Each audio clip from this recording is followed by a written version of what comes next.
Olá, Rafael, meu nome é Pedro e o que eu vou contar aqui aconteceu com um homem que era amigo do meu bisavô.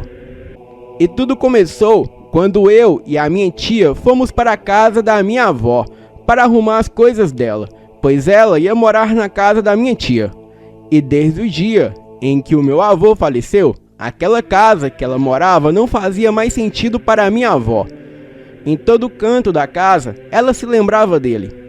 E depois de alguns dias que ela estava morando com a minha tia, eu fui lá ver como ela estava se sentindo. Até que depois de algumas horas de conversa com a minha avó, ela pegou um caderno bem antigo e disse que aquele caderno era de um psicólogo, amigo, quase irmão do meu bisavô. E que antes de morrer, ele deu aquele caderno para o meu bisavô. E como eu sempre gostei de psicologia, aceitei o caderno logo de cara. E quase uma semana depois, eu já tinha chegado nas últimas folhas do caderno, e justo na última folha, havia uma história muito esquisita que se passava no ano de 1910. E por isso, eu vou narrar como se fosse eu falando. A história era a seguinte: eu, Cláudio, psicólogo, eu nunca tinha visto algo tão surpreendente naquele ano de 1910. Já se passaram 5 anos desde que aquilo aconteceu, mas eu sei que eu nunca vou esquecer. Tudo começou quando eu me mudei de cidade, pois onde eu morava não havia muitos empregos na área de psicologia, então eu fui para a cidade grande. Mudei-me para um bairro bem agradável. Eu fui para um pequeno hotelzinho e ali perto havia um barzinho, uma pequena feira, um mercadinho e também o meu escritório, que era ali perto. As pessoas de lá eram bem agradáveis e simpáticas, então eu pensei que havia escolhido o lugar perfeito. E depois de alguns dias, eu já tinha feito amizade com quase todos da vizinhança, principalmente com o senhor Eusébio, que era dono do barco. Eu acho que ele quis escrever bar, mas aqui tá barco, mas eu acho que é bar. Um dia eu fui conversar com ele para saber mais sobre como era a rotina do bairro. E após algumas horas de longas conversas, o seu Eusébio, ele me disse: "Olha, Cláudio, tem muita coisa que você não sabe sobre este bairro." "Como assim?" "Há algo de ruim nesse bairro, embora eu ache o lugar maravilhoso." "Poderia me explicar melhor?" "Há poucos meses, antes de você se mudar para cá, houve diversos ataques nas propriedades rurais, que você sabe, não fica muito longe daqui." "Mas o que aconteceu, seu Eusébio?" "Olha, muitos animais foram dilacerados, cachorros estão assustados, e até uma pequena marcenaria que tenho lá perto das fazendas foi arrombada. E pior, você nem imagina, homem. Algumas pessoas daqui do bairro e da região rural foram mortas. Todas foram dilaceradas, igual os animais das fazendas. Algumas foram encontradas naquela mata no fim da rua e outras perto das fazendas. E também uma mulher foi encontrada nessa rua. Os policiais ainda estão investigando isso. Dizem que estão perto de descobrirem, mas os ataques continuam. Eu mesmo sempre fecho o meu bar à noite e volto para casa bem cedo, homem." "É verdade, seu Eusébio." Eusébio. "Reparei nisso. As pessoas estão voltando para casa muito cedo."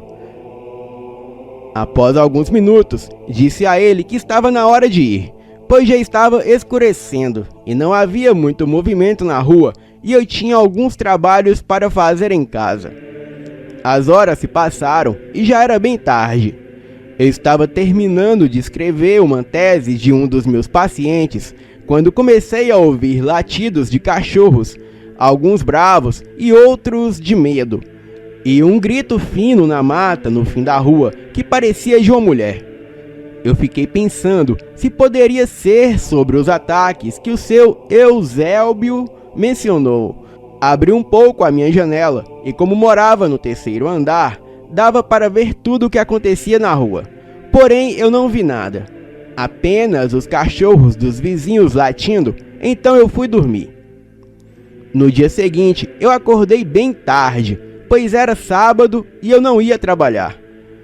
Abri a janela e vi alguns policiais na rua. Estranhei e então lembrei do grito da noite anterior. Tomei banho e fui ao mercadinho comprar algumas coisas. E também para entender o que aqueles policiais faziam ali. E chegando lá, eu perguntei ao seu João, dono do mercadinho, se ele sabia o que a polícia fazia ali. Ele disse que não sabia muito, pois morava num sítio ali perto, mas sabia que uma jovem foi encontrada dilacerada na mata. Ele parecia assustado, olhando muito para a direção da mata. E algumas horas se passaram, e um policial chamado Ramírez, ele foi até um grupo de pessoas que estavam por ali e disse: "Pessoal, não há motivo para pânico. Nós, do departamento de polícia, vamos solucionar o assassinato.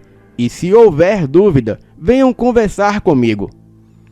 Sem entender, eu me prontifiquei a ajudar. "Olha, seu Ramírez, eu sou psicólogo, também formado em psicologia criminal. Eu posso ajudar." "Meu senhor, você não pode chegar aqui dizendo que é psicólogo criminal e que pode ajudar. Tem diploma?" Mostrei o diploma que sempre levava no bolso. Ele ficou surpreso e disse que se precisasse da minha ajuda, avisaria. Explicou que devido aos eventos, a polícia acreditava se tratar de um serial killer, pois todas as vítimas foram dilaceradas. Bem, o Ramírez, ele disse que se precisasse, ele falaria comigo novamente. E naquela noite, eu pensei em tudo o que havia ocorrido. E de repente, os cachorros da vizinhança começaram a latir loucamente. Quase que era outra coisa. E por curiosidade, eu abri a janela do meu quarto e não acreditei no que vi. Era uma criatura negra parecida com um cachorro ou lobo, peluda, muito alta, com garras grandes, olhos vermelhos como brasas. Estava no meio da rua puxando um homem que parecia morto. Havia um longo rastro de sangue. A criatura olhou para mim e tentou me pegar. Fechei a janela, que era de grade, para me proteger. Morar no terceiro andar salvou a minha vida. Eu fiquei me perguntando o que era aquilo. Monstro do inferno ou coisa da minha cabeça? E depois de algum tempo, eu percebi que havia ido embora.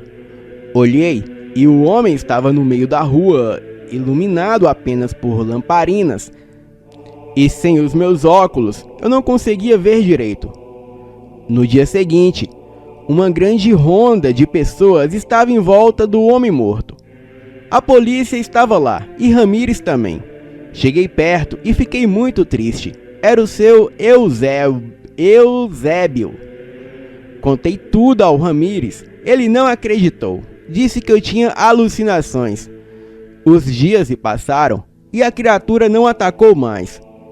Pesquisando, eu descobri que os ataques ocorriam à noite, sempre, nos 7 dias de lua cheia de cada mês. Então eu lembrei da lenda do lobisomem e tudo se encaixava.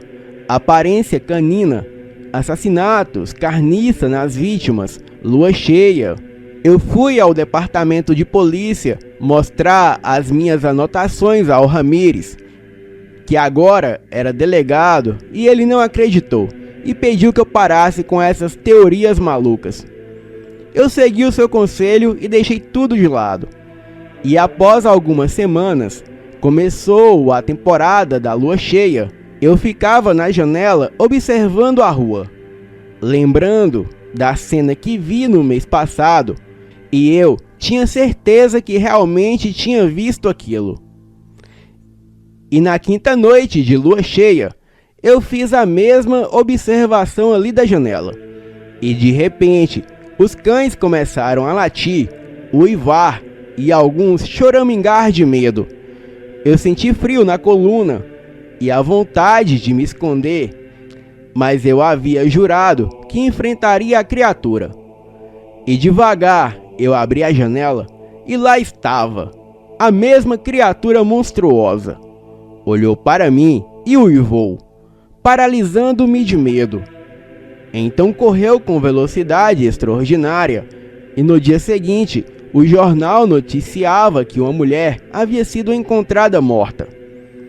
Eu fui ao departamento de polícia e intimidei Ramírez, dizendo que se não investigasse, eu contaria a todos o que vi. Isso o deixou mais irritado e ele me expulsou. Deixei o assunto de lado, lembrando que, como psicólogo, o meu dever era ajudar as pessoas a enfrentar medos e traumas e não criar mais pânico. Horas depois, um guarda veio à minha casa e o Ramírez, ele queria conversar comigo. Eu fui até ele. O delegado Ramírez me levou até uma cela onde eu vi o seu João, o dono do mercadinho. Ele estava algemado, assustado e chorando. Ramírez explicou que João confessou ser o assassino. Eu perguntei como ajudá-lo a se livrar da maldição. Ele não respondeu, apenas chorava. Ramírez disse para deixá-lo em paz e avisou que a noite seria lua cheia. E assim todos queriam observar se ele era a criatura. Bem, eu não acreditei muito nisso, ignorei e fui para casa. E no dia seguinte, eu fui direto ao departamento de polícia e uma multidão cercava a porta. Olhei e a porta estava caída. E dentro, Ramírez estava dilacerado. A cela de João estava destrancada. Eu pensei que talvez ele tivesse se transformado na criatura e matado o Ramírez. Voltei para casa preocupado. A fera estava solta e sabia quem eu era. Eu decidi sair da cidade, talvez até do estado, buscar a minha família e ir embora. E enquanto arrumava as coisas, alguém bateu a porta. Era João. Ele ajoelhou-se chorando, agarrou as minhas pernas e implorou perdão, pedindo ajuda para se livrar da maldição. Ele disse conhecer uma benzedeira que poderia ajudá-lo. Fomos até ela. Expliquei tudo e ela sabia o que fazer. Amarraram o João com correntes de prata e colocaram cadeados para segurá-lo durante a transformação. A noite caiu. A lua estava cheia e João começou a se contorcer, gritar e a ter convulsões. E por fim, ele se transformou-se na criatura. A benzedeira, ela jogou água fervendo com ervas na fera e João voltou ao normal desmaiado. E de manhã, quando acordou, ele percebeu que o espírito maligno não estava mais presente. Ele chorou de alegria e agradeceu. A benzedeira aconselhou ele não contar isso a ninguém, pois poderiam matá-lo por vingança, e só nós três sabíamos do ocorrido. E após um tempo, eu perguntei por que ele se transformava no monstro. Ele disse que era culpa dos tios, que mexiam com magia negra, invocações e eram satanistas. Eles invocaram um espírito para obter riquezas, exigindo um hospedeiro jovem e saudável, e João era o mais jovem da família, e assim se tornando a vítima do ritual. Bem, não todos os lobisomens são monstros por escolha. O João era uma vítima de magia negra. Eu fiquei perplexo, vendo nos olhos dele o sofrimento por matar pessoas. E os tios mantiveram o mistério. Apenas eu e aquela benzedeira sabia o que realmente aconteceu. Boa noite. Eu tava falando do temporal, até agora o temporal. Não foi um temporal, foi um vento muito forte que deu quando eu voltava do futebol, do treino. Então, eu falei desse vento e relacionei com o fato lá de Elias, que ele escondeu na caverna e Deus queria falar com ele, mas aí veio uma brisa, veio um vento forte, veio um terremoto e depois por fim que veio uma brisa, que era Deus.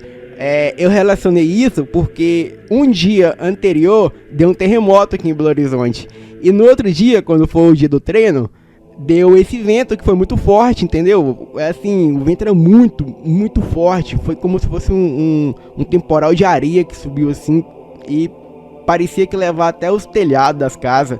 E o vento foi tão forte que escureceu tudo. E eu achei que ia chover, mas acabou que eu acho que o vento levou a chuva e caiu só algumas gotas de água só. E assim, em questão de 10, 15 minutos, tudo voltou ao normal. Foi bem estranho. Igual o terremoto. O terremoto, na verdade, eu tava gravando aqui, né? Eu tava gravando um relato e deu terremoto. Eu continuei gravando. Eu só parei assim.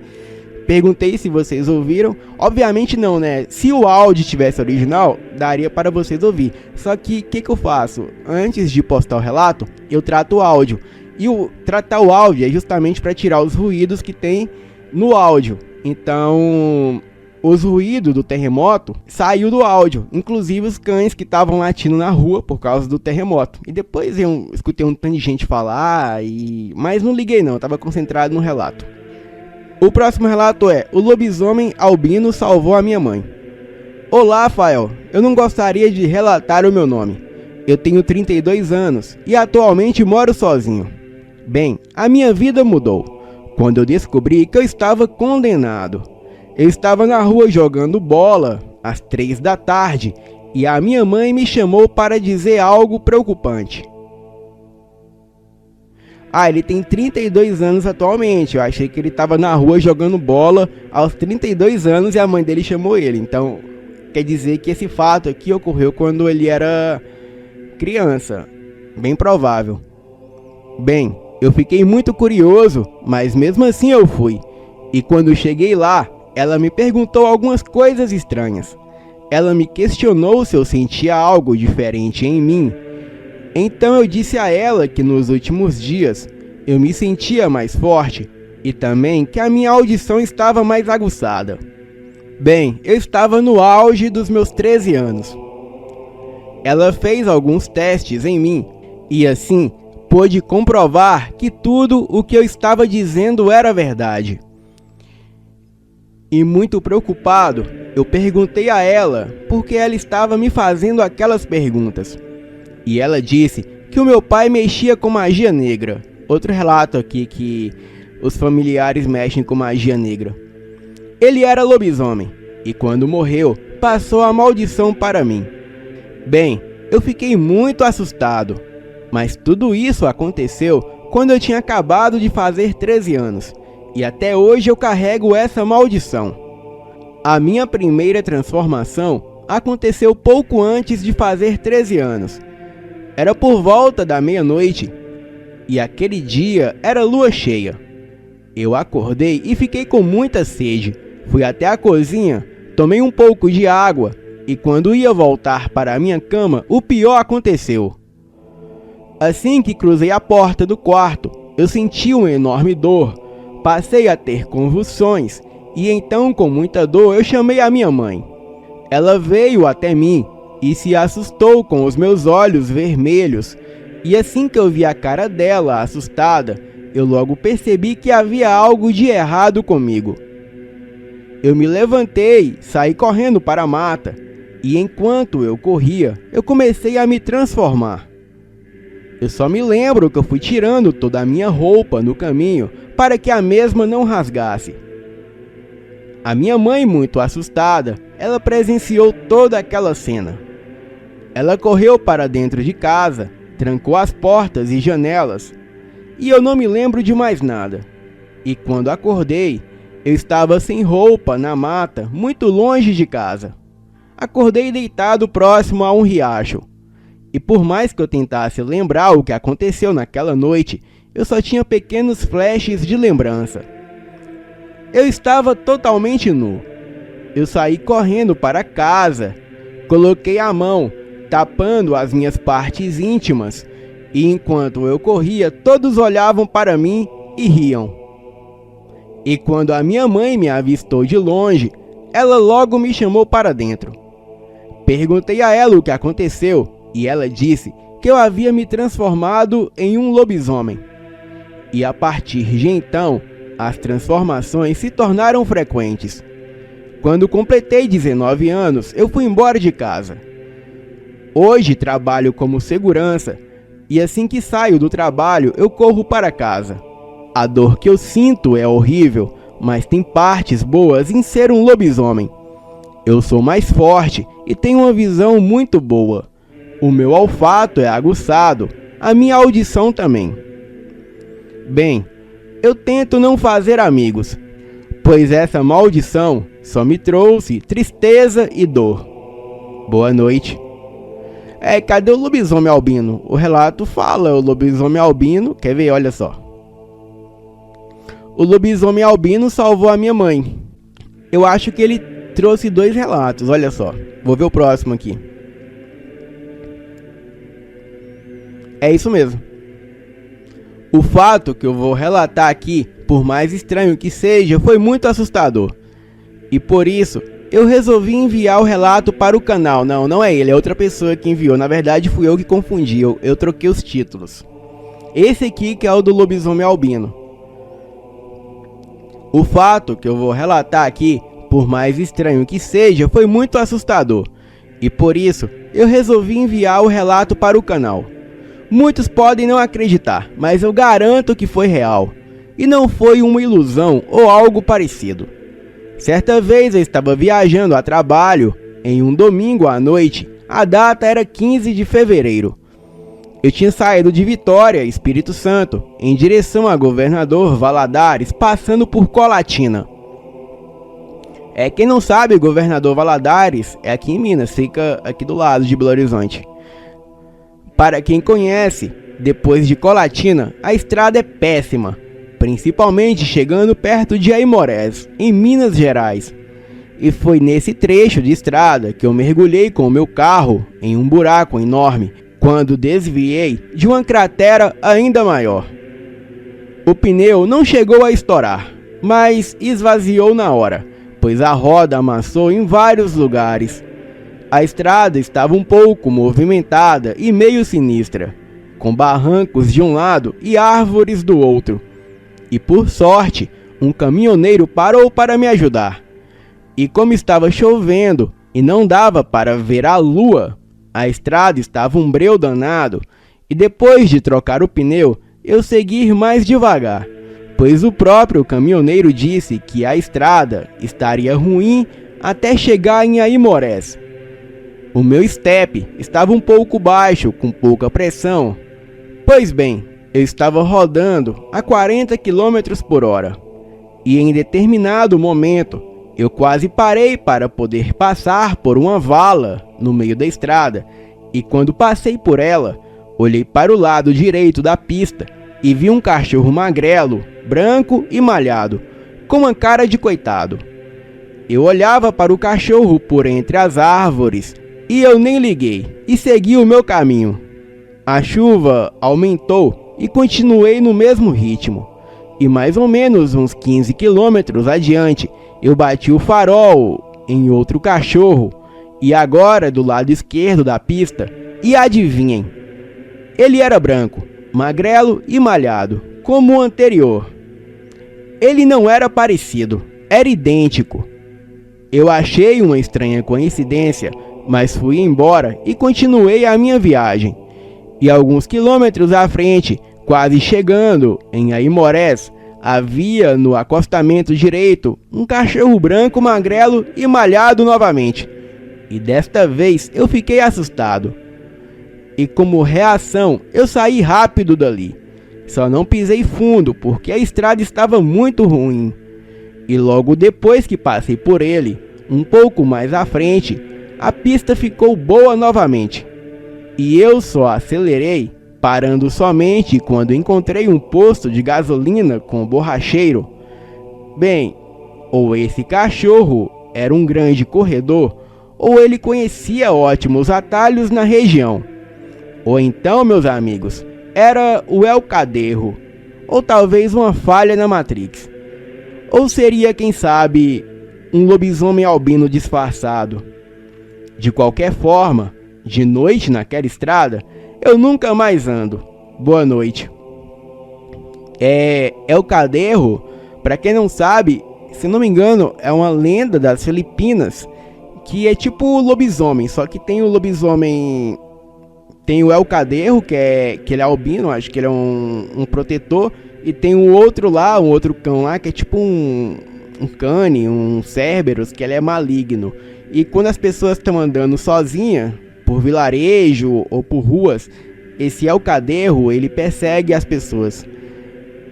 Só que esse nome aqui, Caderro, ele não é um nome filipino. Eu tô vendo aqui que é um nome mexicano. Então essa lenda aqui, ela provavelmente é do México. É o Caderro. Só que o nome do relato é diferente. O nome do relato tá: o lobisomem albino salvou a minha mãe. Eu não entendi também. Ou talvez tenha outro, né? Vamos ver aqui. De lobisomem albino. Não, não tem. Esse próximo relato, ele chama O Karma da Amarração. Olá, Fael. O meu nome é Sandra. E eu tinha 11 anos quando isso aconteceu. Eu já vou logo avisando que esse relato tem partes sensíveis. Bom, hoje eu venho contar uma história que aconteceu com uma prima do meu pai. Mas sem mais enrolações, vamos direto para a história. Ah, galera, e antes de continuar a história, eu gravava os relatos antigamente, ficava a legenda aqui embaixo.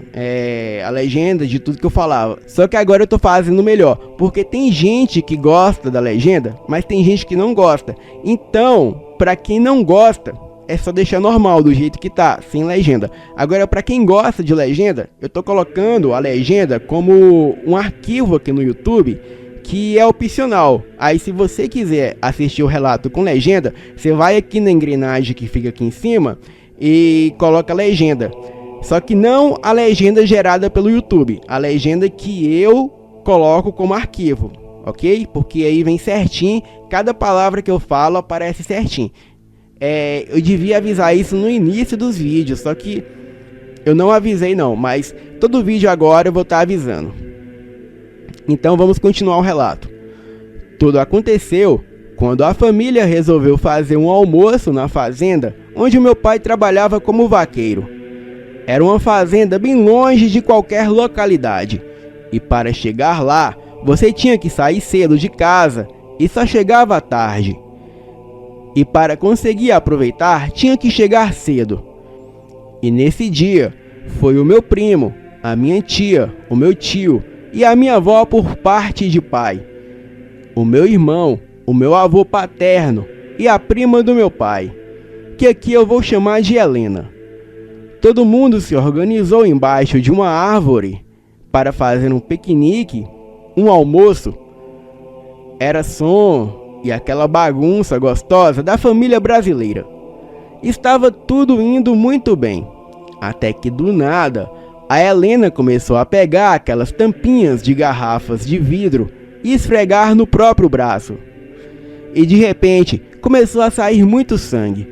E o mais assustador, os olhos dela mudaram de cor, ficaram vermelhos.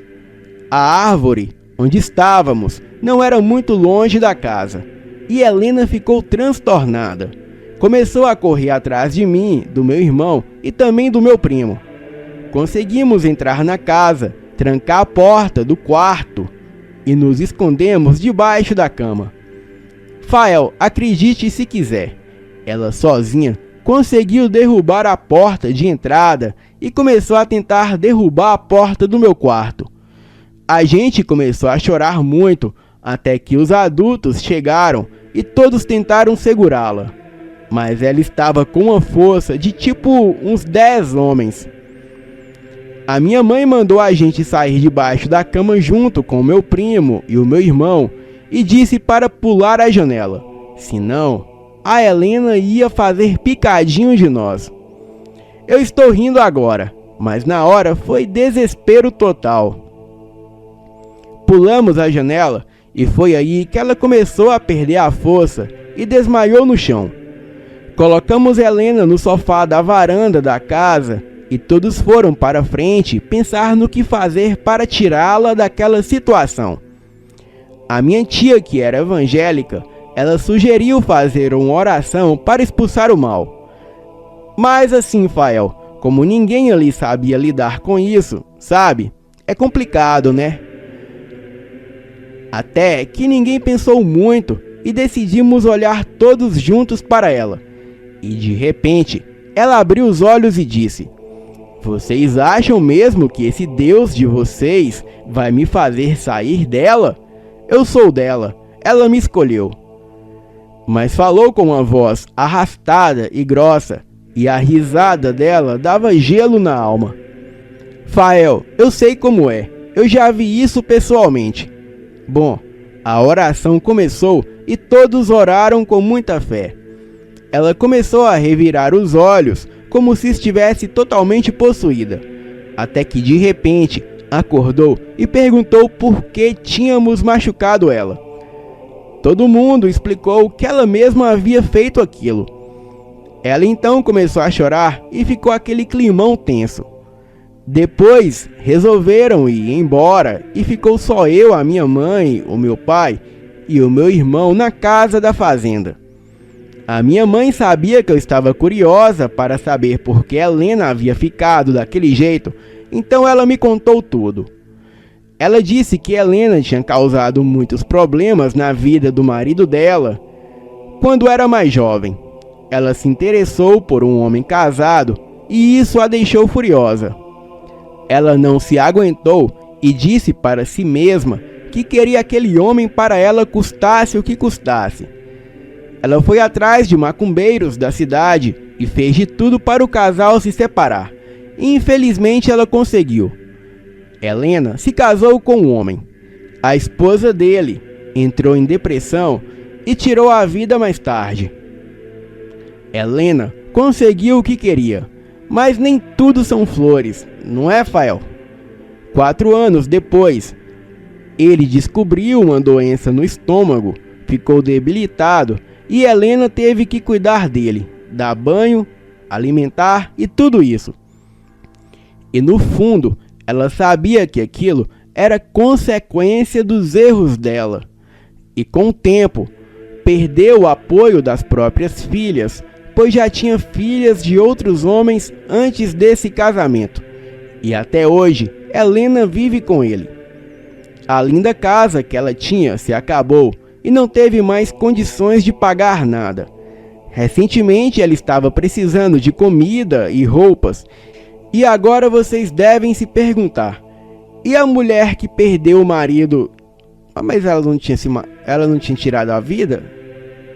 Ah não, desculpa, ela tentou contra a própria vida. Ela não tirou, ela tentou contra a própria vida. E agora vocês devem se perguntar: e a mulher que perdeu o marido?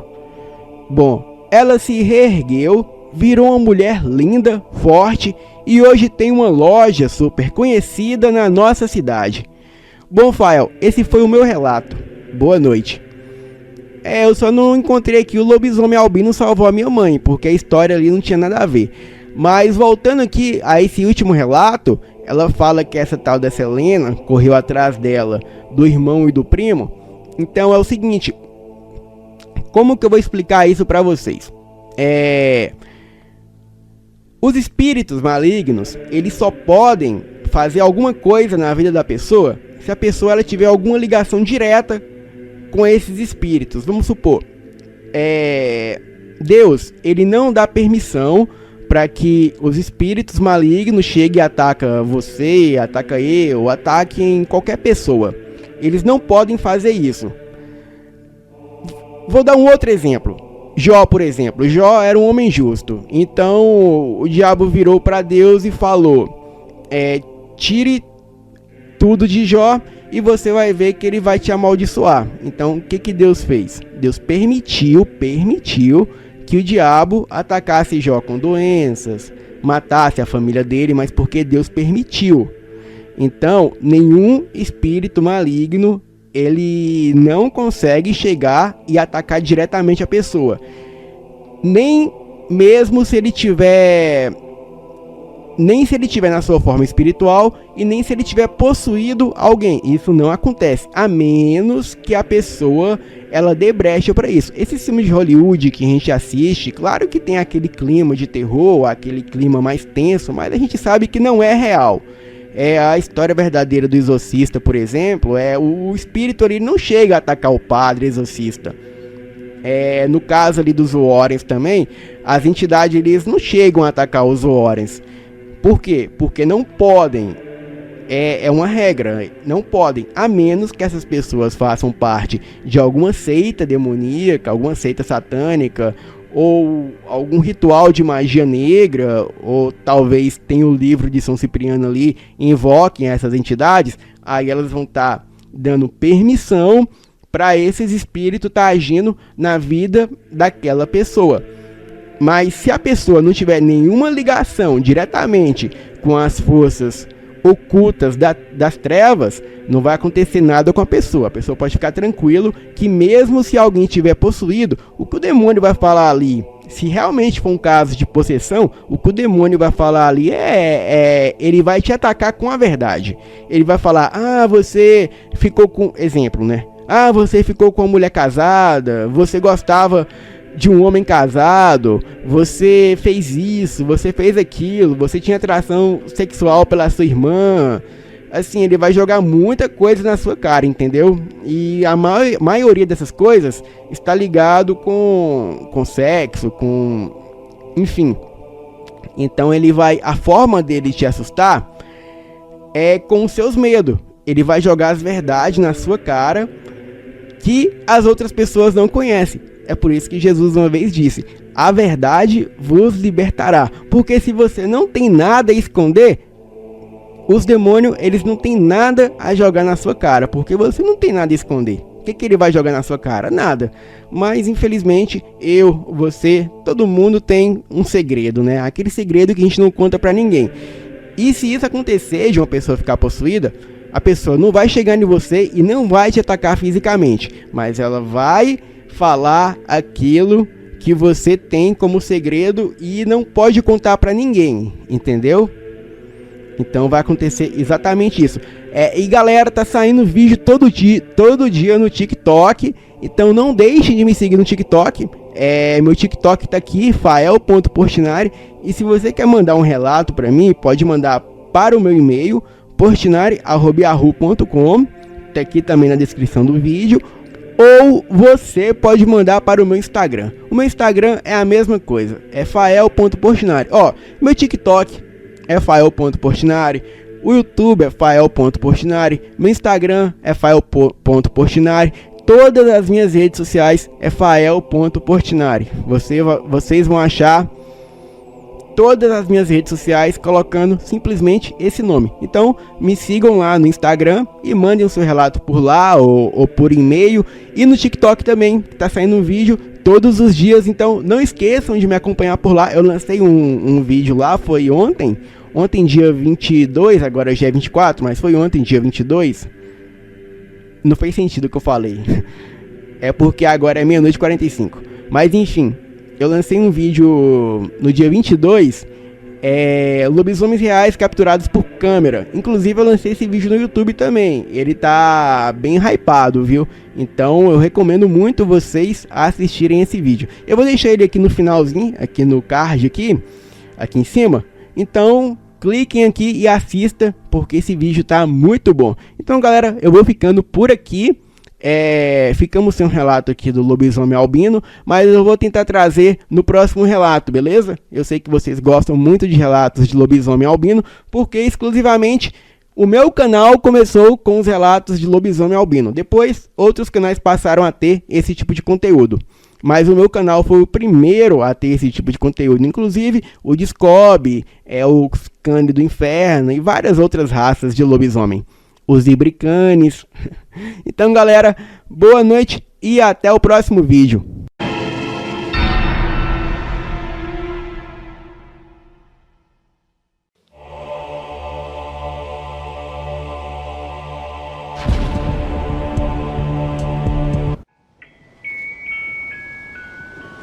Eu trabalho como manicure num salão de beleza no centro da cidade. E à noite eu era professora de dança num projeto da prefeitura. Projeto esse aplicado nas praças da cidade, visando garantir melhor qualidade de vida aos moradores da periferia. E como eu morava com a minha avó, e ela era aposentada. Então, fazia questão de bancar todas as despesas da casa. E tudo que eu ganhava ficava à minha disposição para que eu gastasse com o que bem entendesse. E, em geral, eu usava o meu dinheiro para comprar roupas, maquiagens e perfumes, sapatos, bolsas, cuidados com a pele, unhas, etc.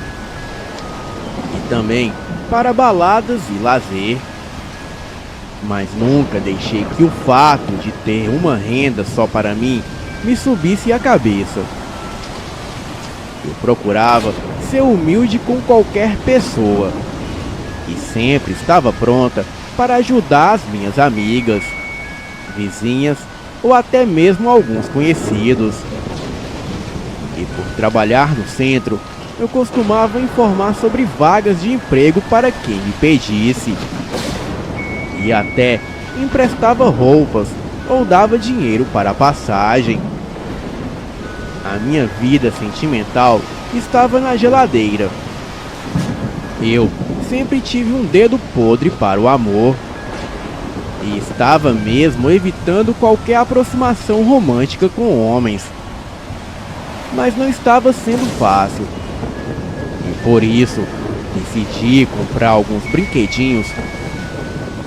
Brinquedinhos esses que escondia as 7 chaves em meu quarto, já que morava com a minha avó.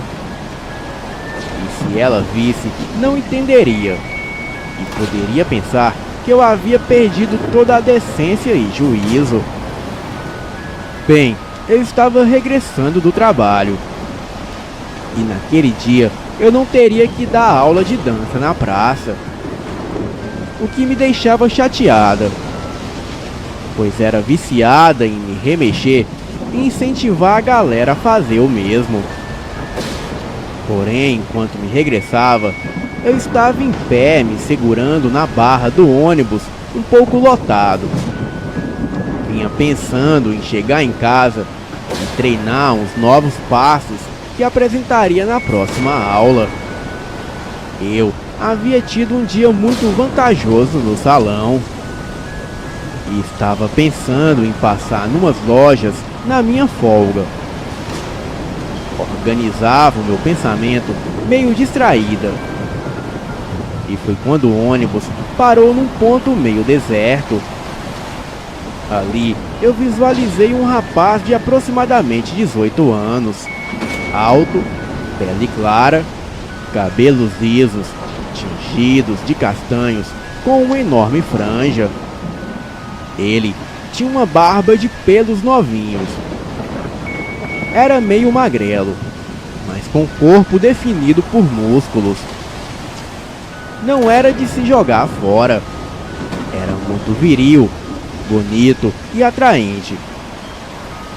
E mesmo antes dele subir para o ônibus, os meus olhos o alcançou em meio aos passageiros que embarcaria. E naquele momento eu fiquei fascinada. E, surpreendentemente, senti todo o meu corpo tomado por uma onda de desejo. Cheguei a me estremecer e até babar, mas procurei segurar o meu facho e deixar de bobagem. No entanto, disfarçadamente, eu fiquei olhando a movimentação na catraca do ônibus, na esperança de vê-lo passar, torcendo para que ele viesse para o meu lado. E foi quando notei que ele estava com mais 3 colegas, cada um com uma mochila e com jeitinho de quem trabalhou o dia todo. Cheguei a pensar que eles eram vendedores de pulseiras, CDs, DVDs ou coisa do tipo. Eu deliciava-o olhando discretamente e, para minha satisfação, ele achou de vir para próximo de mim. Na verdade, ficou atrás de mim. Eu estava próximo à porta de trás. E antes dele parar onde eu queria, Reparei que ele tinha um belo par de olhos azuis esverdeado e que o seu rosto era mais lindo do que eu havia visto antes. Dois amigos dele ficaram próximo da porta do meio e um ficou a cerca de 1 metro, afastado de nós. Eu nunca tinha visto aquele garoto, mas eu sentia o calor do corpo dele, o seu cheiro de suor misturado com perfume e o ar quente de sua respiração. Aquilo me enlouqueceu. E por estar fardada, eu usava uma blusa do salão, uma leg preta, uma sapatilha e os meus cabelos presos no coque. E só em senti-lo próximo a mim, me sentia tentada e completamente enlouquecida. E ao mesmo tempo que me segurava na barra, mantinha comigo a minha maleta frasqueira, com alguns materiais de trabalho e o meu celular enfiado na parte da frente da leg. Foi quando não resisti e disfarçadamente fui me afastando para trás à procura de um contato com o corpo dele. Como o ônibus tinha ar-condicionado e o dia estava chegando ao fim, eu observava pelo reflexo no vidro. Notei que ele parecia cansado e distraído. Porém, quando senti o meu corpo tocando no dele e insistindo no contato de idas e vindas, aproveitando o sacolejo do ônibus, ele percebeu a minha malícia e correspondeu se aproximando e me dando algumas encoxadas. Aquilo me deixou maravilhada. Aquele menino tinha a cara de um anjinho sonso, mas de anjo não tinha nada. E no ato, o corpo dele correspondeu ao meu desejo. E quando senti aquilo, eu perdi o rumo e ficava rebolando discretamente e dando quicada nele. E nisso, ele encoxava, mostrando o quanto estava afim. Eu fiquei louca com a ousadia dele.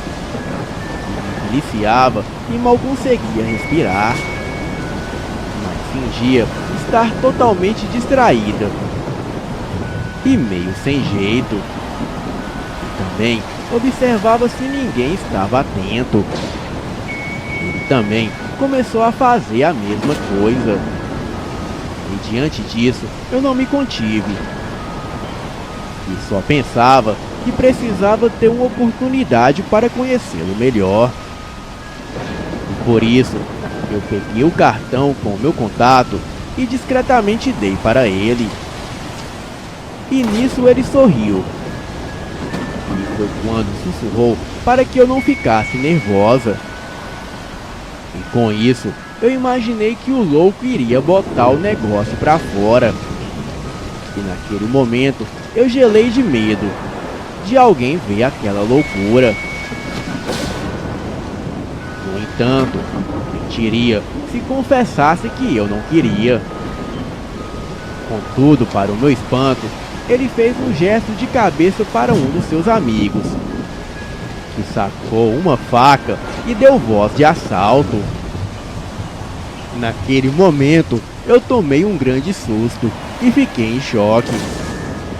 Não acreditava que aquilo estava realmente acontecendo. E logo, todos tiraram as suas armas da mochila e ele se juntou aos seus amigos e começaram a fazer o rapa, avisando que só queriam celulares e dinheiro. Por outro lado, alertava que ninguém reagisse ou tentasse bancar o herói metendo a louca. Ele estava com uma arma de fogo e naquele momento toda a minha fantasia e satisfação se tornaram desilusão e pavor. Foi muito decepcionante saber que aquele rapaz que tanto mexeu comigo era um criminoso. Rapidamente, passaram tudo o que receberam dos passageiros para as mochilas. E só então mandaram o motorista abrir a porta e desceram do ônibus. E antes disso, enquanto estavam na ação, um dos comparsas dele me abordou. Mas ele alegou que não era para pegar nada meu. Eu estava tão assustada que me tremia. Mas ainda assim, quando ele desceu correndo do ônibus, eu dei uma última olhada de decepção. Foi quando ele me deu uma piscadinha e saiu correndo com os comparsas. Foi uma sensação de tristeza e revolta. Era um desperdício ver um rapaz tão lindo envolvido com o que não prestava.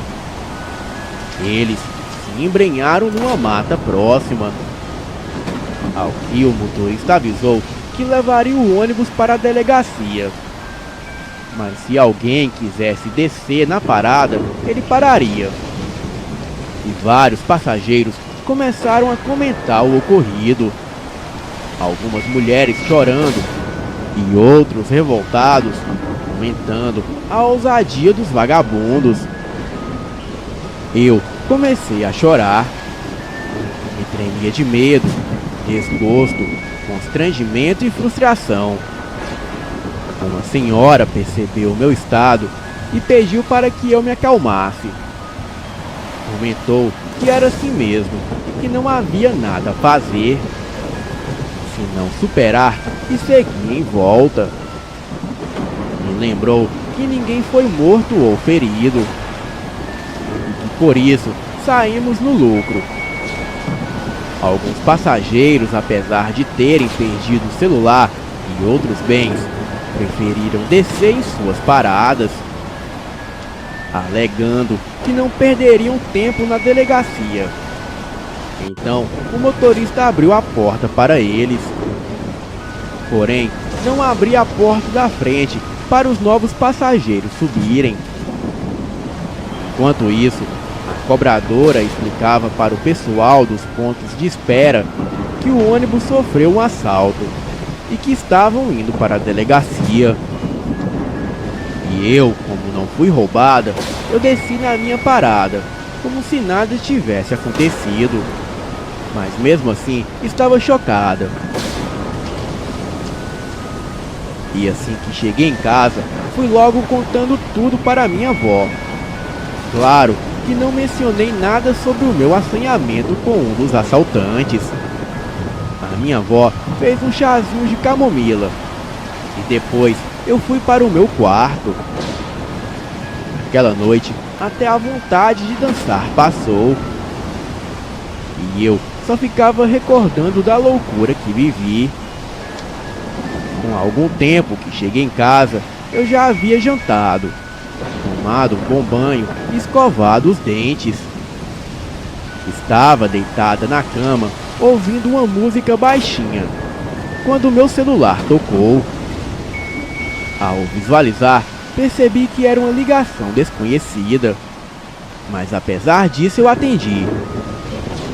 Foi quando me deparei com uma voz masculina muito bonita, que me perguntou se eu era a moça do ônibus. Naquele momento, eu recordei que havia dado o meu contato para o bandido e fiquei apavorada. Mas mesmo assim, confessei que era eu. Foi quando ele me disse que era o bandido com quem fiquei me esfregando e que não parava de pensar em mim. Nisso, eu comentei que ele era louco e que não devia ligar para mim. E ele, sorrindo, me pediu para que eu ficasse calma. Então comentou que estava ligando de um celular que não tinha nada a ver com o corre e que as mercadorias agariadas já tinham sido repassadas. Ele me pediu desculpas pelo susto e me perguntou se eu estava na delegacia. Eu avisei que não. E nisso, ele me perguntou se eu não queria me encontrar com ele para conversarmos melhor. Expliquei que tinha medo dele e que não queria ser morta. Mencionei que tinha muita vida pela frente e que não estava desgostosa. Nisso, ele começou a sorrir e disse que poderia ser assaltante e tudo mais, mas que não era assassino. Mandei ele jurar por Deus que nunca matou ninguém, e ele jurou. Em pouco tempo, ele perguntou onde eu morava. Adiantei que morava com a minha avó e que na minha casa não havia nada de valor para roubar. Ele sorriu e disse para eu parar de ser medrosa. Comentou que não tinha interesse de roubar nada da casa da minha avó, a não ser o meu coração. Aquilo me deixou fascinada e eu comecei a sorrir. Nisso, a conversa rolou solta e ele ficou insistindo para nos encontrarmos, pois ele queria muito falar comigo. Diante disso, eu não resisti e topei. E foi quando ele me disse que me esperava na praça, em frente ao cemitério muito famoso da cidade. Me pediu para não fazer a loucura de preparar uma armadilha para ele, chamando a polícia e o delatando. Comentei que nunca botei os meus pés numa delegacia e tinha mais medo de polícia do que de qualquer outra coisa. Ele sorriu e alegou que eu não me arrependeria e estaria me aguardando a noite toda se fosse preciso. A primeira coisa que eu fiz foi dizer à minha avó que precisava dar uma aula de última hora. E fui correndo falar com a Vanessa, a minha melhor amiga. Mas para ela eu contei tudo.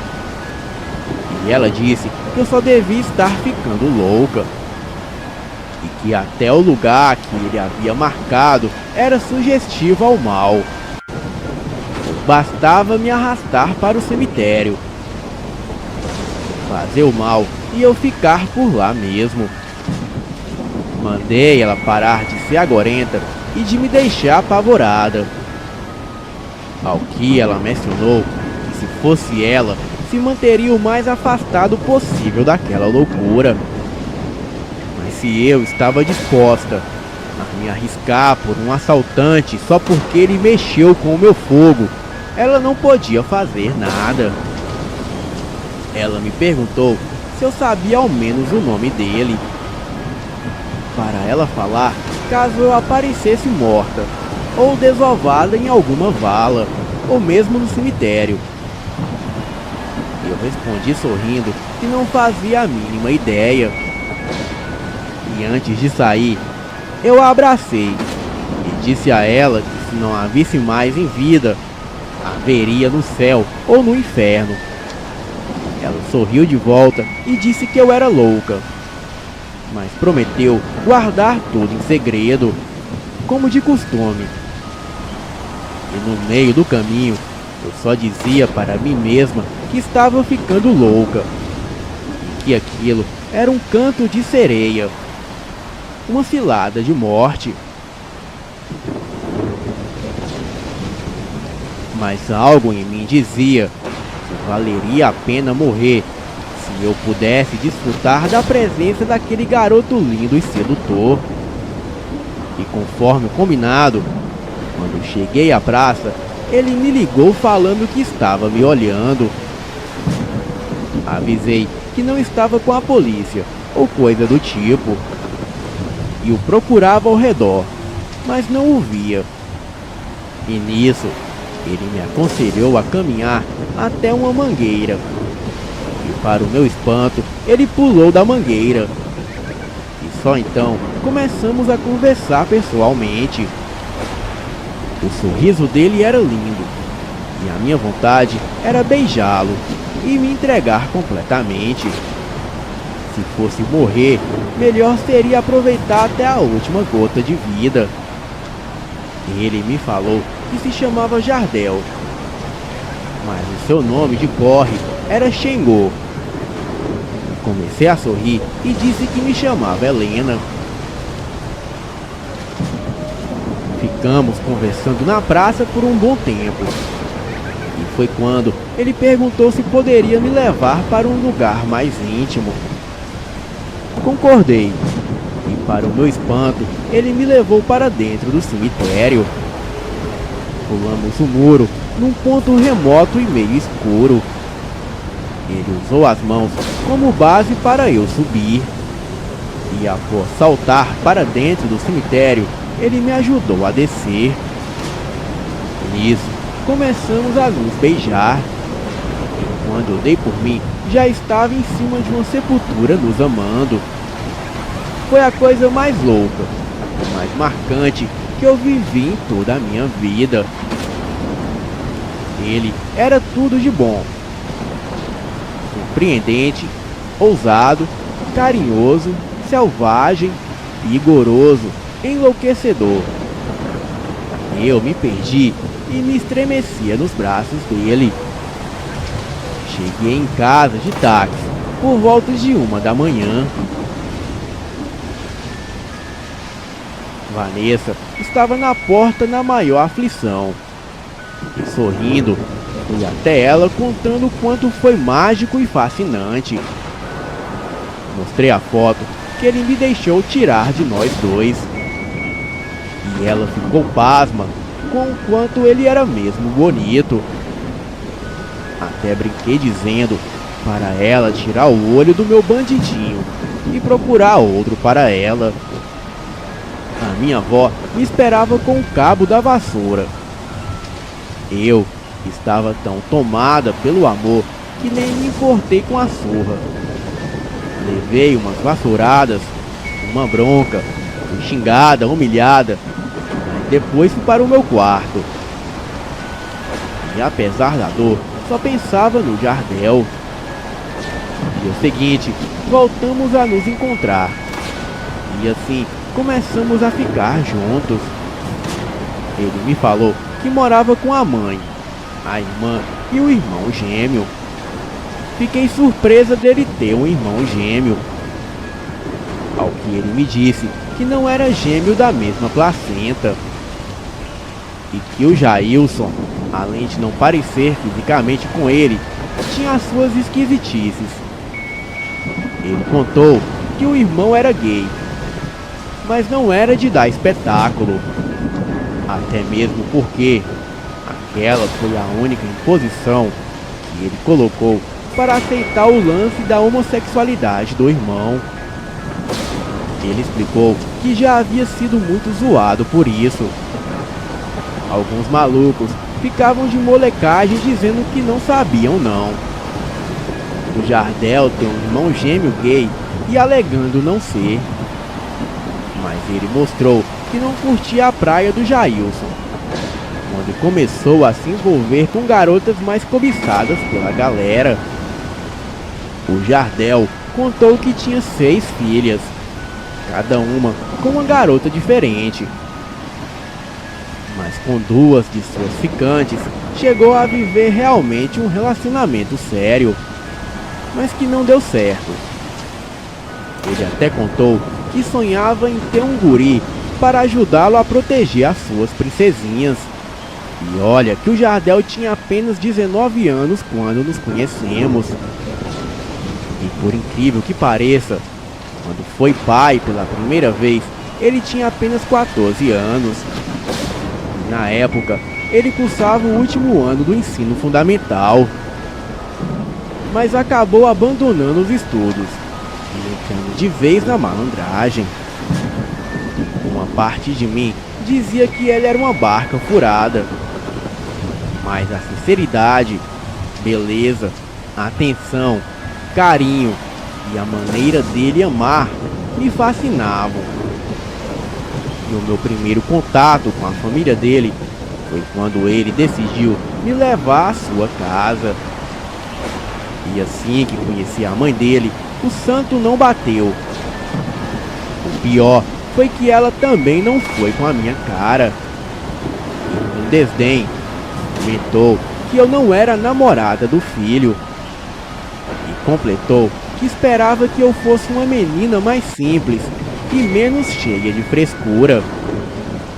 Também disse que a sua casa era pobre e que eu não devia me arrumar como se estivesse vindo para uma festa.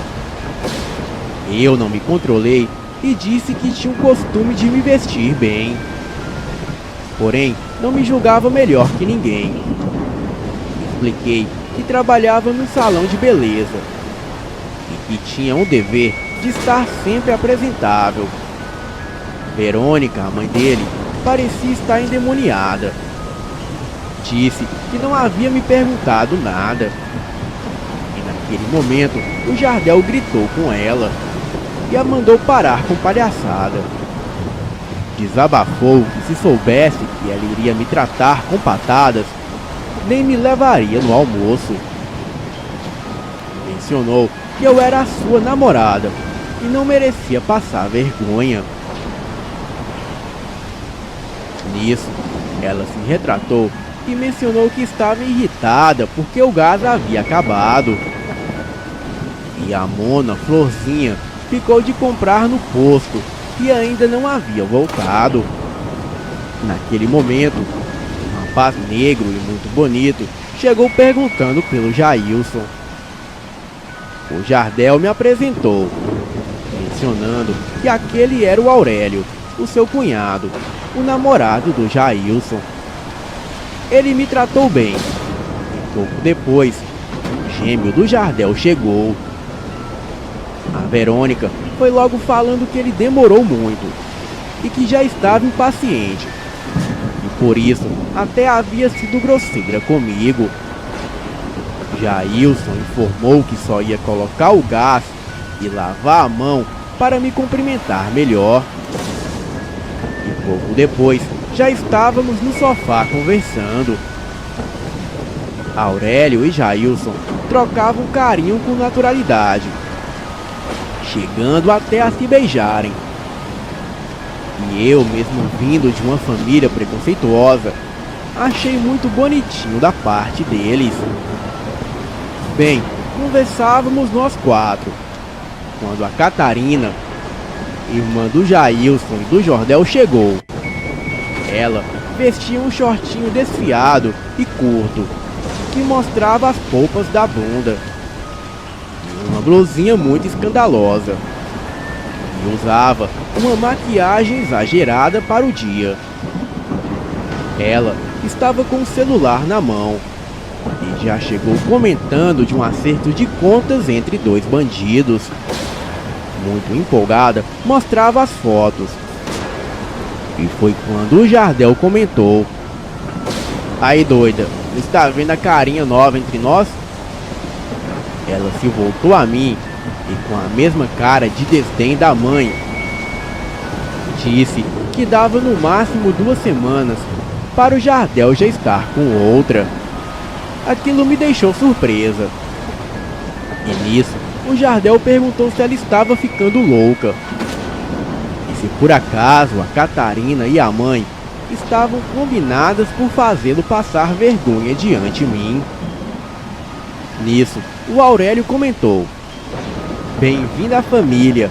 Você deveria ver como fui tratado quando o Jailson me apresentou." E completou dizendo que aquilo era apenas ciúmes. E depois, as duas já estariam todas cheias de carinho e tudo mais. O olhar do Jardel foi fulminante para a irmã. Ela me pediu desculpas e disse que só estava brincando. Algum tempo depois, o almoço foi servido e todos foram convidados à mesa.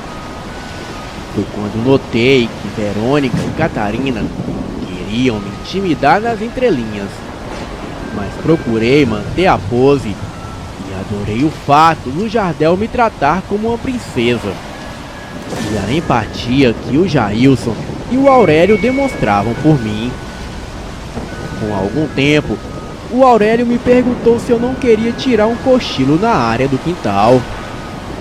Havia algumas redes armadas numa varanda bem ventilada, onde o sol não pegava. Aurélio e Jailson deitaram junto numa rede, e eu me deitei na outra com Jardel. Foi quando notei um quartinho nos fundos do quintal. Nisso, o Jardel explicou que era o quartinho dos santos da mãe dele.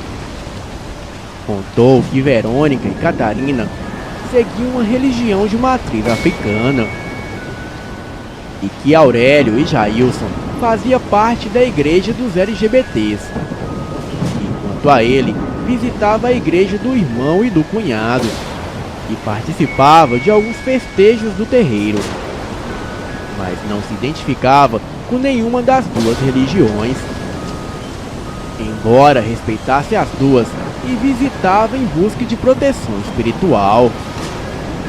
Aquela foi uma tarde agradável, apesar de alguns pormenores. E com 3 meses de relacionamento, Jardel propôs que morássemos juntos, e eu concordei.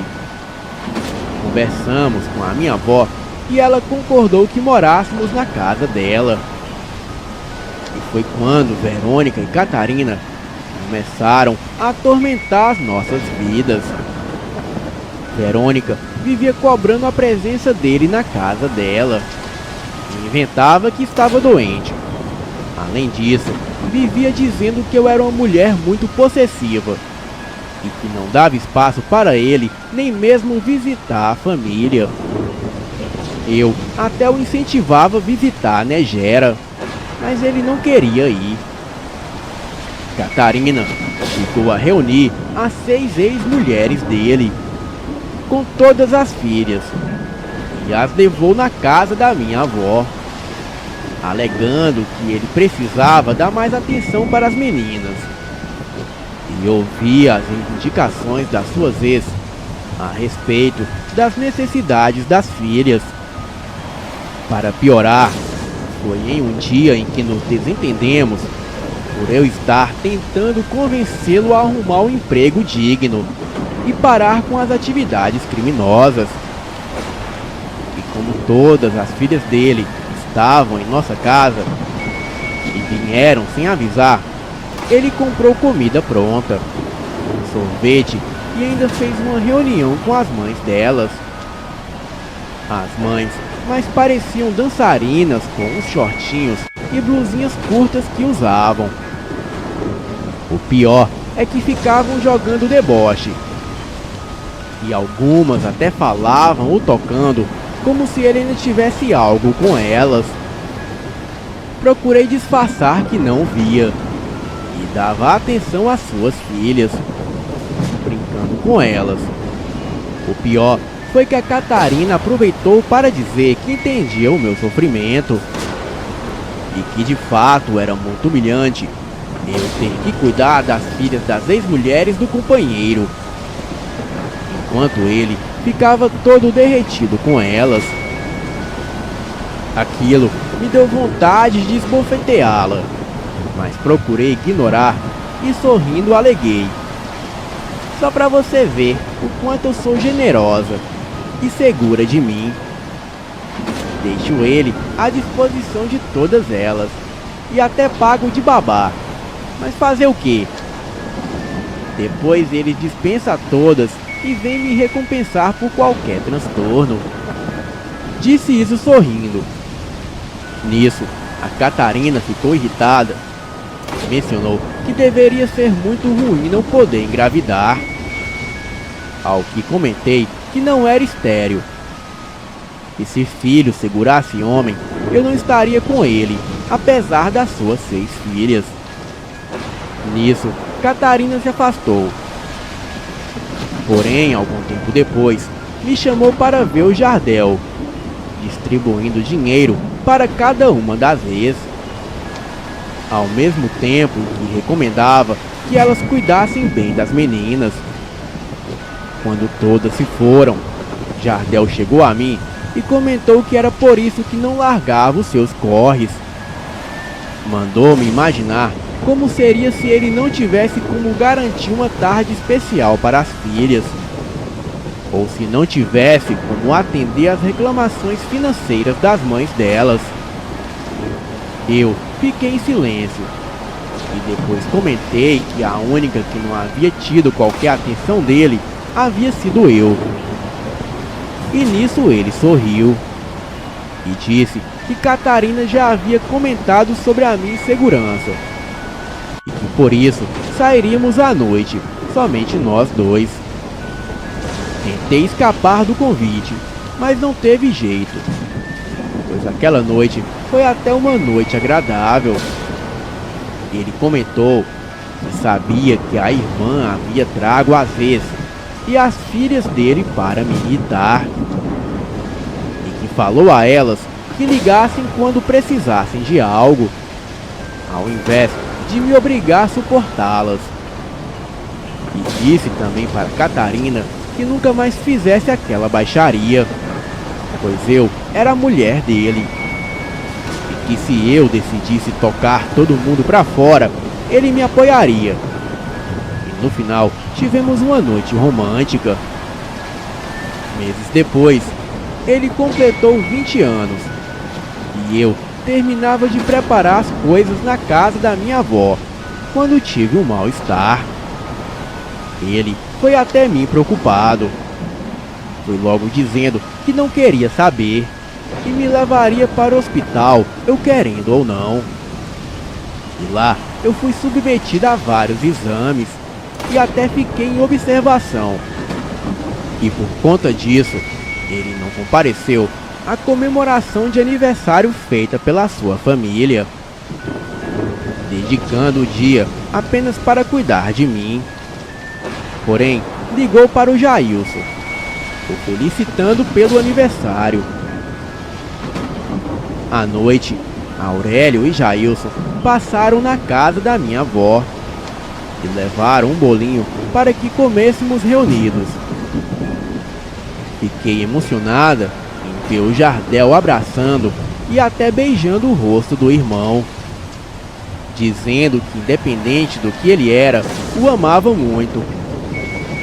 Ele também puxou o Aurélio e o abraçou, agradecendo por ele fazer o seu irmão feliz. Foi quando soube que Catarina e Verônica estavam me odiando. Elas pensavam que o meu mal-estar foi uma invenção para estragar o almoço que havia preparado para o Jardel. No entanto, a resposta veio dias depois, quando descobrimos que eu estava grávida. Contudo, a minha felicidade e tranquilidade não durou muito. Foi só a Verônica saber da gravidez para forçar uma aproximação. E eu não confiava nela. Até mesmo porque eu sabia que ela me detestava. Começou a mandar umas roupinhas de bebê e até comidas feitas especialmente para mim. Eu não comia. Dava mesmo era para o Jardel. Mas apesar disso, comecei a sentir uma fraqueza. E nada que eu comia parava no estômago. Não tinha ânimo para nada. Mas o pior ainda estava por vir. Aos 4 meses de gestação, eu comecei a ter sangramento. E a gravidez apresentou complicações. Por outro lado, comecei a sentir um nojo extremo do Jardel. A voz, o cheiro ou simplesmente a aproximação dele me irritava. Tanta que eu vomitava e tinha crises de choro. No começo eu conseguia suportar aquilo, mas à medida que a gestação foi evoluindo, tudo foi piorando. Eu mandava ele se afastar de mim, evitar falar ou impor a sua presença. Eu não o suportava e dizia que sentia nojo dele e que não queria nada que viesse dele. Inventava motivos para brigar. E ele fedia no meu nariz tanto que eu nem queria que ele me tocasse. Desesperado, Jardel trocava de perfume, vivia tomando banho e nem falava mais, já que a sua voz me irritava. Às vezes, quando sabia que ele chorava por conta do meu desprezo, eu ficava comovida, mas a raiva que sentia dele era muito maior. Ele evitava a minha presença não tínhamos mais intimidade. Passou a dormir no quintal e se esconder de mim pela casa. No dia do pré-natal, eu não queria saber da presença dele. Tanto que eu ia com a minha avó. E ele ficava escondido pelo corredor para não ser visto. E só entrava depois para conversar com os médicos. Todas as minhas consultas foram no hospital particular. Dei a flexibilidade dele poder entrar depois que eu saísse para saber do estado da gestação. O médico me informou que eu esperava um menino, mas que precisava manter repouso total durante a gestação. Então, eu passava o dia todo deitada na cama, entediada e frustrada. Colocava a culpa no Jardel, alegando que tudo aquilo era por causa dele. Eu não estava podendo trabalhar no salão, e muito menos dar as minhas aulas de dança. Jardel contratou uma enfermeira para me dar assistência durante o dia. Eu vivia dizendo que o odiava e que gostaria que ele fosse preso ou mesmo morto, pois se ele morresse não me faria falta alguma. E foi aí que a minha avó pediu para que eu parasse de falar bobagem e dizia que o enjoo passaria, mas que a culpa pela maldade que eu fiz ao Jardel ficaria. Eu tinha pesadelos constantes e a impressão de estar sendo observada. Minhas forças se foram e a enfermeira sempre me reforçando que eu deveria pensar primeiramente na minha gestação. Passava o dia todo assistindo TV e a minha alimentação era pastosa ou líquida. E foi quando, no 8º mês de gestação, eu comecei a perder líquido e a sentir dores terríveis. Fui levada às pressas para o hospital, onde fui diagnosticada com 7 centímetros de dilatação e logo entrei em trabalho de parto. E foi quando descobri que, ao invés de um bebê, eu estava gerando gêmeos. Daí veio a necessidade de repouso e um monte de coisas. E também soube que, para não me deixar mais abalada, os médicos ocultaram aquela informação.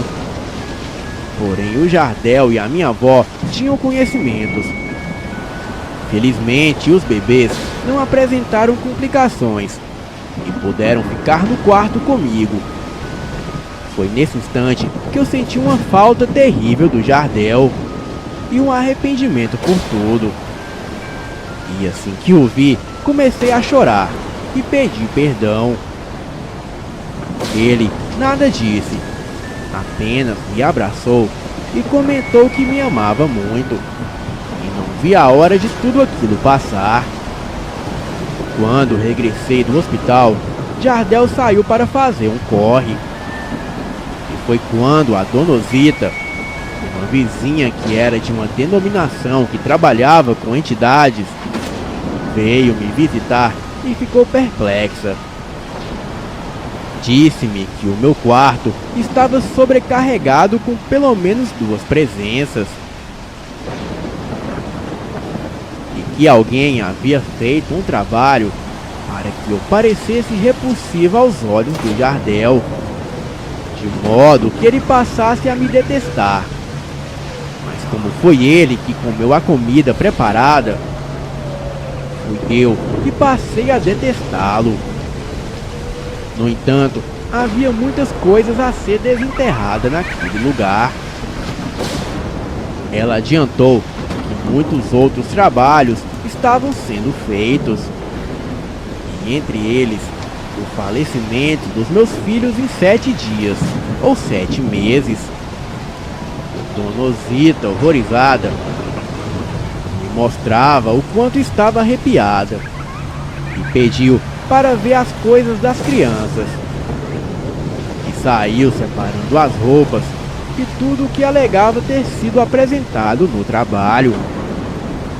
Por incrível que pareça, Todos os presentes dados pela Verônica e Catarina foram retirados por ela. Ao que me perguntou se eu estava acreditando no que ela estava dizendo. Eu, apavorada, só chorava. Ao que ela pediu para eu me acalmar e confiar em Deus.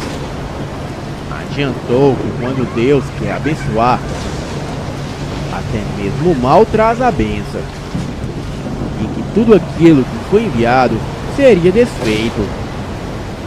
Nisso, ela levou tudo para ser queimado no quintal mesmo. Mas antes, pediu uma bacia e umas folhas de papel. E começou a marchar e dançar no quarto. Aquilo me assustou. Depois pediu uma caneta e começou a escrever as letras do A até Z. E fez isso 7 vezes.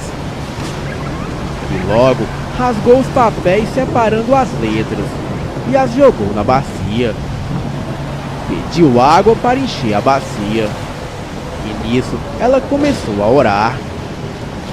Quando a minha avó, assustada, regressou trazendo a água, a dona Osita pediu que retirasse os bebês do meu quarto e levasse para o dela, e que ela orasse por eles. Porém, pediu que eu continuasse no quarto.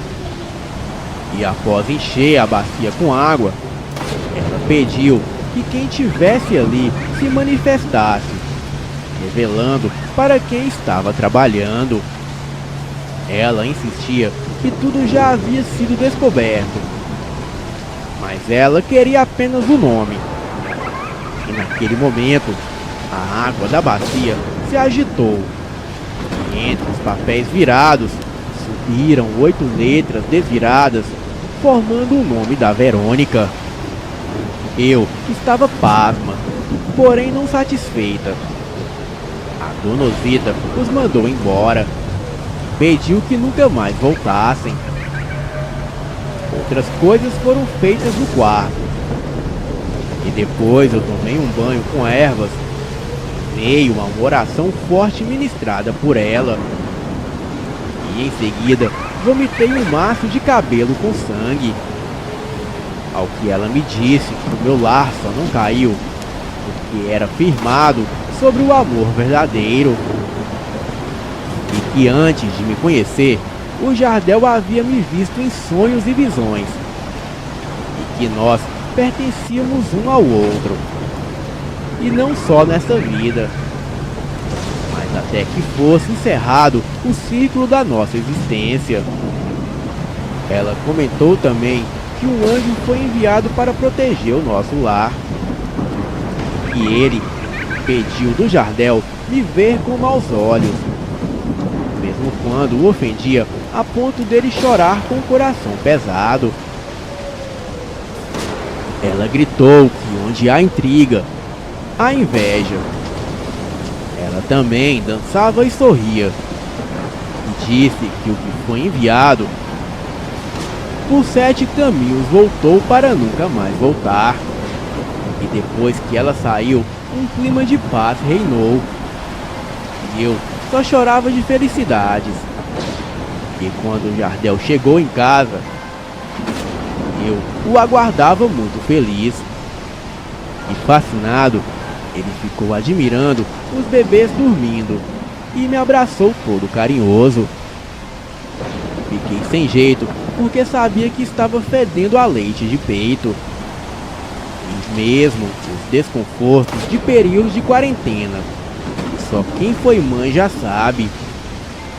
Eu não parava de pensar no que Dona Osita falou a respeito dele ter sonhado comigo e me visto em visão, mesmo antes de nos encontrarmos pela primeira vez. Então, comecei a falar sobre o amor verdadeiro e perguntei se alguma vez ele imaginou que me teria como mulher. Ao que ele sorriu e me disse que se eu soubesse, diria que ele estava mentindo ou ficando louco. E nisso eu insisti para ele me contar. Ao que ele revelou que sempre sonhou e teve visão comigo, e que no dia que me conheceu, ele já havia visto e revisto tudo o que aconteceu ali. E mesmo quando esteve comigo no cemitério, já sabia o que e como fazer. Eu fiquei emocionada, mas nada disse a ele. E com o passar dos dias, Aurélio e Jailson vieram nos visitar e conheceram os sobrinhos. Foi quando contaram que Catarina e Verônica estavam loucas para conhecer os bebês. Mas sempre que se arrumavam para vir, sentiam uma indisposição e julgava melhor deixar para depois. Eles perguntaram se poderiam tirarem fotos dos bebês, ao que eu concordei, até mesmo para não criar uma situação embaraçosa. E mesmo assim, eu deveria confiar na proteção de Deus sobre o meu lar. Boa noite.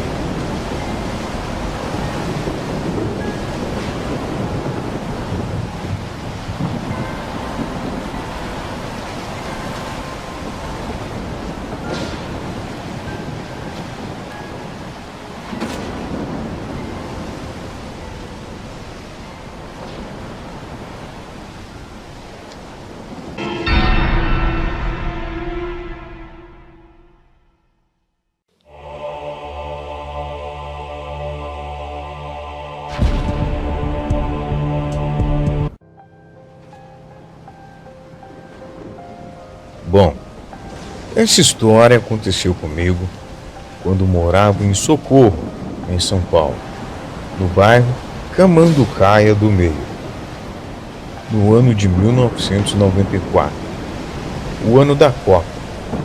Na época tinha 15 anos de idade. Morava em um sítio por onde passava o rio Camanducaia, por isso o nome do bairro. Certo dia, à noite, em uma sexta-feira de lua cheia, fui fazer uma visita para um colega de classe, o João.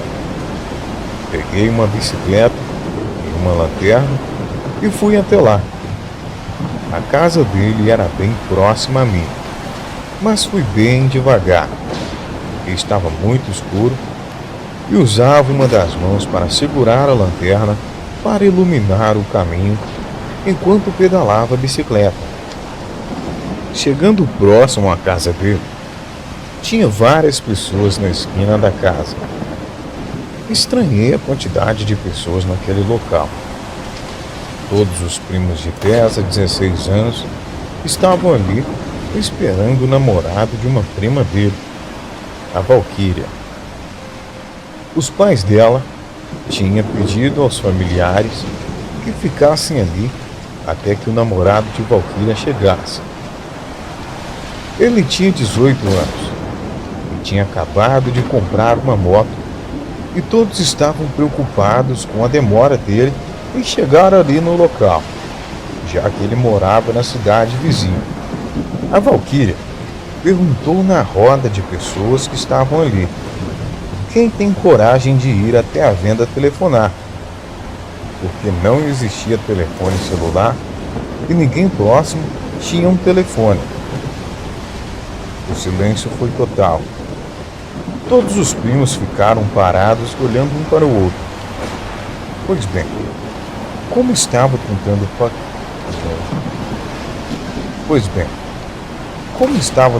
paquerar a irmã de Valquíria, a Fatinha, me ofereci para ir até a Camanducaia de baixo, ir até uma venda, ligar para o namorado da Valquíria e descobrir o que aconteceu com o Ricardo. Esse que era o nome dele. Todos ali ficaram olhando para a minha cara com um olhar de espanto. O João, que era mais próximo a mim, perguntou: tem mesmo coragem? Como vai passar pela ponte? Eu repliquei: o que tem na ponte? Faziam poucos meses que morava no interior. Antes disso eu morava em São Paulo, capital. Bom, ninguém respondeu e ficaram todos rindo. Peguei o número do telefone e algumas moedas. porque o telefone da venda era aquele, com um visor digital que se pagava por 1 minuto de ligação. Você ligava e dava 1 minuto. Era um preço, 2 minutos era outro, e assim por diante. Fui bem devagar, porque minha bicicleta era uma Caloi Aro 12. Aquelas bicicletas de corrida com pneus bem finos, não apropriada para andar em estradas de terra, ainda mais com cascalhos e pedras no caminho, além de que estava segurando uma lanterna em uma das mãos. A distância, imagino que seriam de uns 6 quilômetros da casa do João até a venda, na Camanducaia de baixo. No caminho, tinha que passar ao lado de uma igreja com uma cruz enorme na porta. Ela fica ao lado de uma ponte por onde passa o rio por baixo. Chegando na porta da igreja, já comecei a ficar com medo. Mas alguns metros à frente, em uma curva a tal ponte, parei alguns instantes no meio da ponte e com a lanterna iluminei as margens do rio e algumas pedras por onde a água passava. E não vi e nem ouvi nada de estranho. Só o barulho da água passava por ali. Pensei comigo. Eles estavam querendo brincar comigo. Só pode. E continuei o meu caminho até a venda. Chegando lá, liguei para o Ricardo e disse que a Valquíria estava esperando ele, lá na esquina da casa dela. Dei o recado e comecei o caminho de volta. Na volta, minha lanterna começou a falhar devido à trepidação do caminho. Falhando, até que não ligou mais. Fiquei no escuro no meio de uma estrada de terra. Na hora eu fiquei com muito medo. Mas continuei meu caminho de bicicleta por aquele caminho cheio de pedras. Um pouco antes de chegar na tal ponte, o pneu da bicicleta furou. Passei a ter mais medo ainda, mas desmontei da bicicleta e fui empurrando seguindo o caminho. Pois bem, quando estava bem próximo à ponte, notei um brilho estranho por debaixo dela, mas continuei. Quando estava no começo da ponte, vi debaixo dela umas velas acesas. Também havia um despacho ali no meio de um círculo de velas. Era comida, bebida, cigarro e dinheiro. E havia também um crânio humano com um punhal cruzado. Mas o mais assustador era uma coisa que se parecia de um cachorro bem grande, mas sem pelos no corpo, andando de quatro, como um cachorro mesmo. Reparei que a coisa tinha um focinho como de um porco e fumava um cigarro de fumo com um cheiro muito forte, que deveria alcançar facilmente 2 metros de altura se ficasse perto. A criatura andava em volta daquele despacho de um lado para o outro, como se estivesse protegendo aquilo. Nossa, na hora eu gelei todo o corpo e fiquei totalmente paralisado. Eu queria sair correndo dali, mas eu não consegui. Fiquei alguns segundos ali, olhando a coisa embaixo da ponte. Andava de um lado para o outro, como se estivesse protegendo aquele despacho e também os potes de bairro que ali estavam. Só escutava um barulho de um rosnado e um barulho do carrinho, que era aqueles mais grossos quebrando. Porque a coisa andava de um lado para o outro, como se fosse um sentinela. Não tinha outro caminho para chegar em casa. Tinha que passar pela ponte e eu tinha que tomar coragem a seguir. Voltou a força nas pernas e prossegui com a bicicleta, sem olhar para baixo. Como era bem na curva, teria que passar bem ao lado da coisa. Quando estava bem ao lado da entrada que levava para baixo da ponte, comecei a ouvir estalos de galho quebrando, como se a coisa estivesse chegando próximo. De repente, a coisa sai da mata e dá um rosnado tão grande, mas tão grande, que saí correndo a toda velocidade empurrando a bicicleta, sem olhar para trás. Minhas canelas batiam nos pedais e foram cortando, mas na hora eu nem senti dor de tanta adrenalina que eu tinha no sangue. Cheguei na esquina próxima à casa do João, sem fôlego e com as canelas sangrando. Parei ali e fiquei tomando fôlego. Todos estavam olhando para mim.